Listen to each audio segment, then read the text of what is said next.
तो student, welcome to my channel. आज हम देखने वाले हैं इनपुट फंक्शन का यूज कैसे किया जाता है पाइथन में। पिछली क्लास में हमने पाइथन का इंट्रोडक्शन देखा था और प्रिंट फंक्शन का यूज कैसे करते हैं वो हमने देखा था। आज हम देखने वाले हैं इनपुट फंक्शन का इस्तेमाल पाइथन में कैसे किया जाता है। यहाँ पे हमने लिखा नेम, यहाँ लिखेंगे इनपुट, लिखेंगे enter your name, enter your.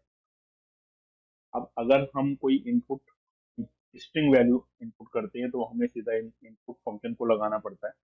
पर अगर हमें कोई इंटीजर वैल्यू इनपुट करनी है तो इनपुट के आगे हमें एक और फंक्शन लगाना है। वो फंक्शन का नाम है इंटीजर फंक्शन। फंक्शन का नाम क्या है? Integer function. ठीक है, तो इंटीजर फंक्शन को लगाना पड़ता है उसके आगे, उसके बाद हम इंटीजर वैल्यू को इनपुट कर सकते हैं। अभी यहाँ पे हमें प्रिंट करना है नेम। कैसे करेंगे? प्रिंट कमांड लगाएंगे, लिखेंगे यूर नेम इज, ठीक है, फिर कॉमा लगा के नेम नेम। तो कोई वेरिएबल स्ट्रिंग के साथ इनपुट करते हैं या उसको लगाते हैं प्रिंट, तो हमें कॉमा लगाना पड़ता है। क्या लगाना पड़ता है? कॉमा लगाना पड़ता है। मैंने यहाँ लिखा है यूर नेम इज, कॉमा लगा के वेरिएबल का नाम दे दिया। वेरिएबल में कभी भी कोटेशन मार्क नहीं आता, ये चीज का आपको ध्यान रखना। अब हम इसको रन कर देते हैं। जैसे ही हम इसको रन करते हैं तो आप देखोगे इनपुट करने के लिए बोले, यहाँ पर हम अपना नाम इनपुट करेंगे। जैसे मैंने संजय इनपुट एंटर किया, ये आ जाएगा यूर नेम। तो इस तरह से हम अपने नाम को प्रिंट करवा सकते हैं पाइथन में। ठीक है, स्ट्रिंग को प्रिंट करा सकते हैं, किसी भी स्ट्रिंग को प्रिंट करवा सकते हैं। उसके बाद अगर हमें से बोला जाता है कि लोकेशन टाइप करें, मैंने लोकेशन लिखा, फिर मैं लिखा इनपुट एंटर यूर लोकेशन,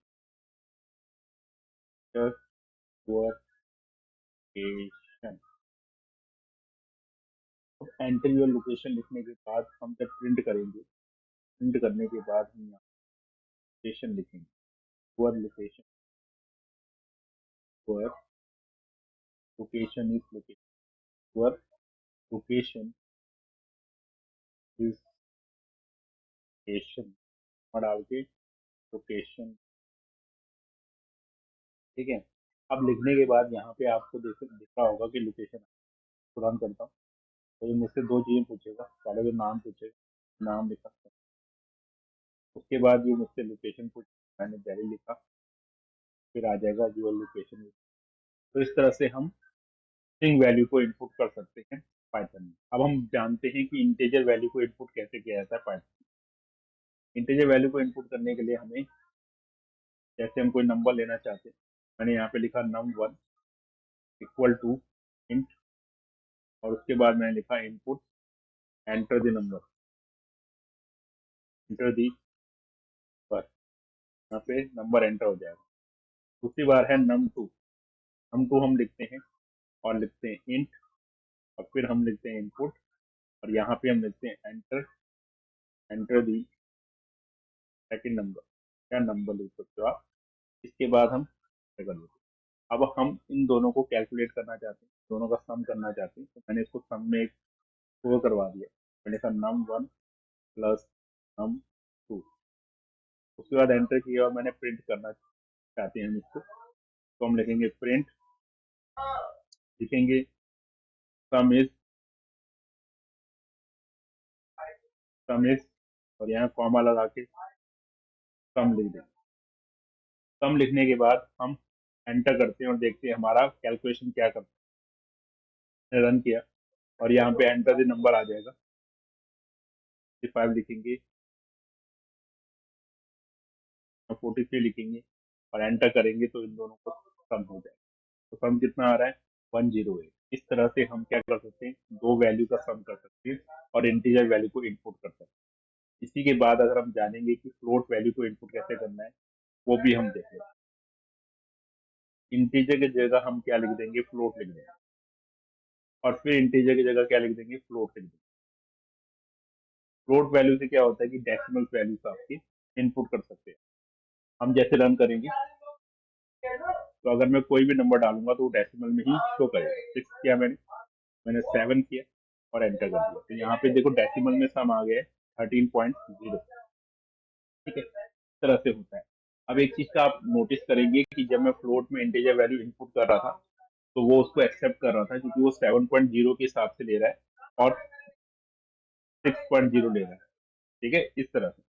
अब दूसरी बात क्या है कि अगर मैं यहाँ पर इंटीजर वैल्यू लगाता हूँ, इंटीजर फंक्शन का यूज करता हूँ, तो मैं फ्लोट वैल्यू को इनपुट नहीं कर सकता हूँ।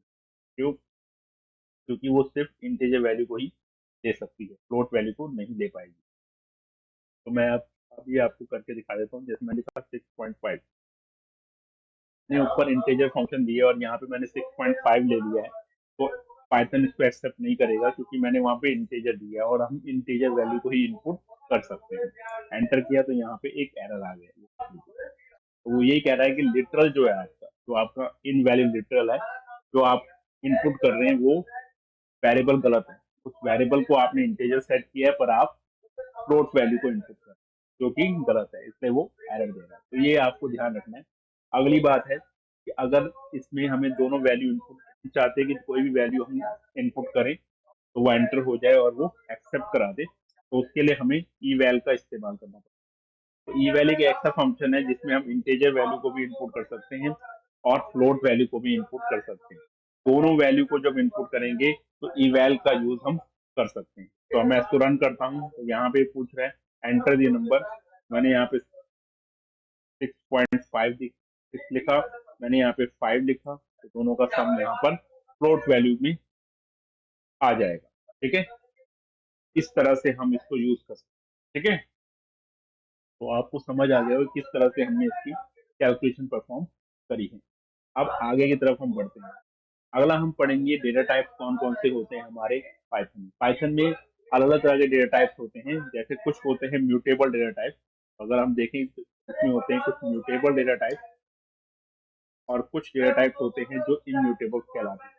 मैं यहाँ पे इम्यूटेबल डेटा टाइप भी लिख देता हूँ, इम्यूटेबल डेटा टाइप। अब म्यूटेबल डेटा टाइप कौन कौन से होते हैं उनके बारे में हम जानते हैं। सबसे पहला म्यूटेबल डेटा टाइप होता है लिस्ट। तो लिस्ट को कैसे रिप्रेजेंट करते हैं? लिस्ट को रिप्रेजेंट करने के लिए हम बिग ब्रैकेट का, बिग सब ब्रैकेट का इस्तेमाल करते हैं। इस तरह से इसको हम रिप्रेजेंट करते हैं। ठीक है, लिस्ट में हम कोई भी डेटा टाइप को इनपुट कर सकते हैं। जैसे इंटीजर डेटा टाइप को इनपुट कर सकते हैं, फ्लोट डेटा टाइप को इनपुट कर सकते हैं, हम स्ट्रिंग का यूज कर सकते हैं लिस्ट में। ठीक है, लिस्ट बिल्कुल एरे की तरह ही वर्क करता है, पर एरे और लिस्ट में एक ही डिफरेंस होता है कि एरे सेम डेटा टाइप्स को एक्सेप्ट करवाता है, पर लिस्ट हमारा डिफरेंट डेटा टाइप को एक्सेप्ट करवा सकता है। ठीक है, दूसरा लिस्ट हमारा म्यूटेबल डेटा टाइप है पाइथन में। क्यों? क्योंकि हम इसको बदल सकते हैं, इसकी वैल्यू को हम असाइन करके चेंज कर सकते हैं। आइए देखते हैं कैसे। हमने लिस्ट को रिप्रेजेंट करना है तो एल इक्वल लिख दिया और फिर ब्रैकेट लगा, उसके बाद हमने यहाँ पे नंबर लिख दिया। इस तरह से मैंने यहाँ पर नंबर इनपुट कर दी है। तो आप कॉमा लगा के इस नंबर को इनपुट करें। यहाँ पे शायद डॉट लग तो फुल स्टॉप लग गया है, तो मैं इसको कॉमा लगा लेता हूँ। यहाँ पर भी हमने कॉमा लगाया और इधर भी हमने कॉमा लगाया।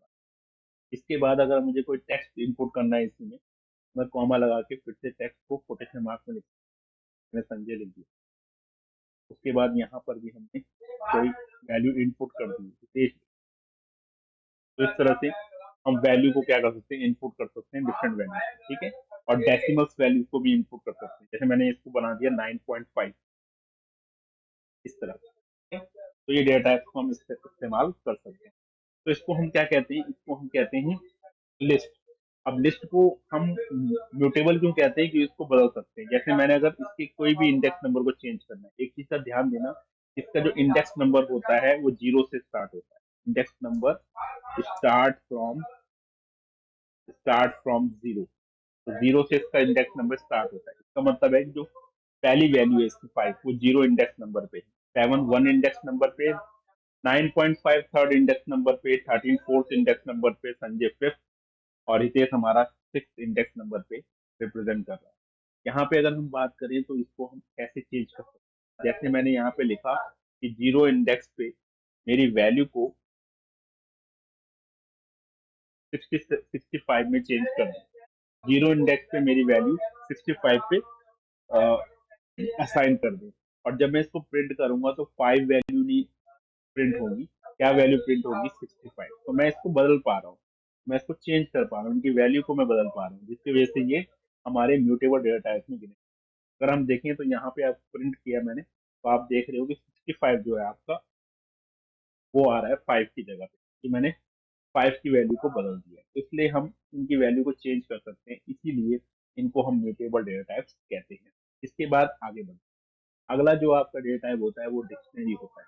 डिक्शनरी का यूज कैसे करते हैं हम, इसके लिए हमें कर्ली ब्रैकेट का इस्तेमाल करना है।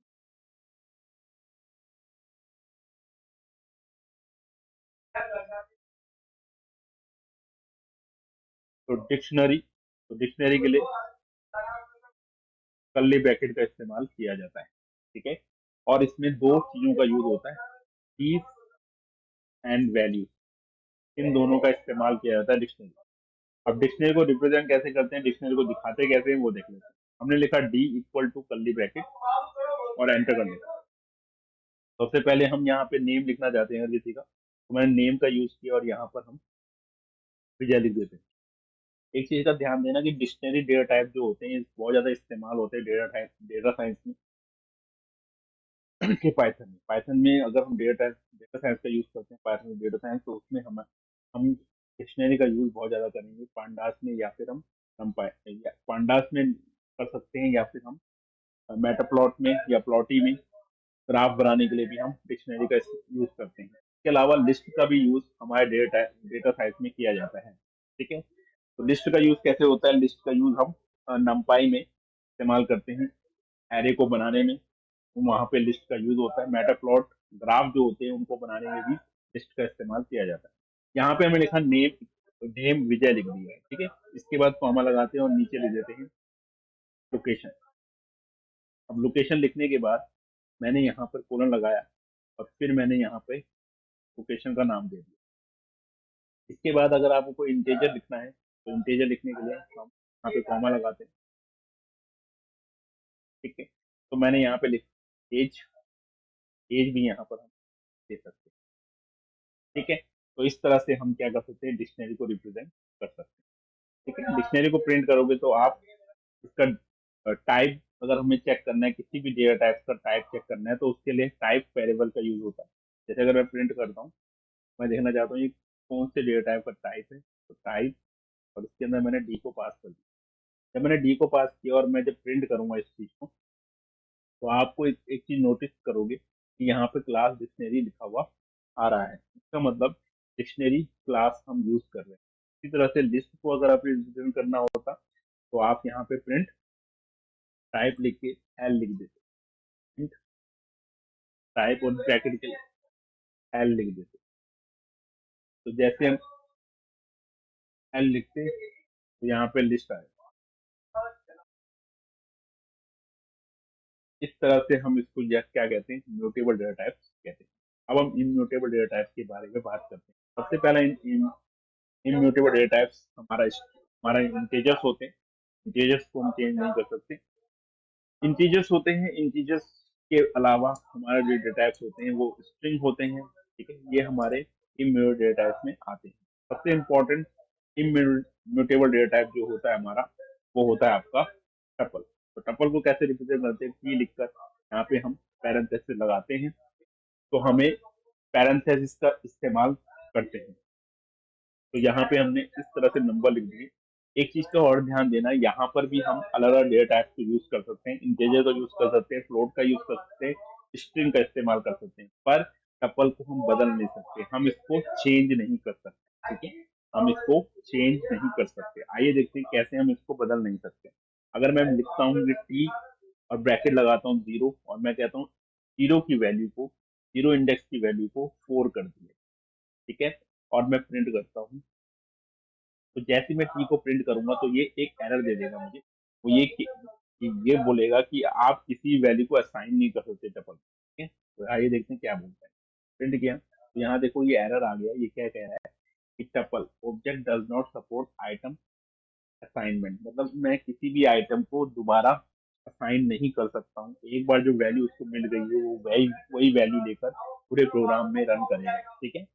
पर अगर हमें टपल को बदलना है तो मुझे टपल को लिस्ट में चेंज करना पड़ेगा, क्योंकि लिस्ट को मैं बदल सकता हूँ, इसलिए ऐसा हो सकता है। तो आपने देखा होगा कि हम टपल को चेंज नहीं कर पा रहे, इसीलिए इसको इम्यूटेबल कैटेगरी में रखा गया है। अभी अगर आपको टपल का टाइप चेक करना है तो आप प्रिंट करके टाइप टी लिख देंगे, इस डेटा टाइप का टाइप आपको पता लग जाएगा। आइए देखते हैं, मैंने लिखा टाइप, और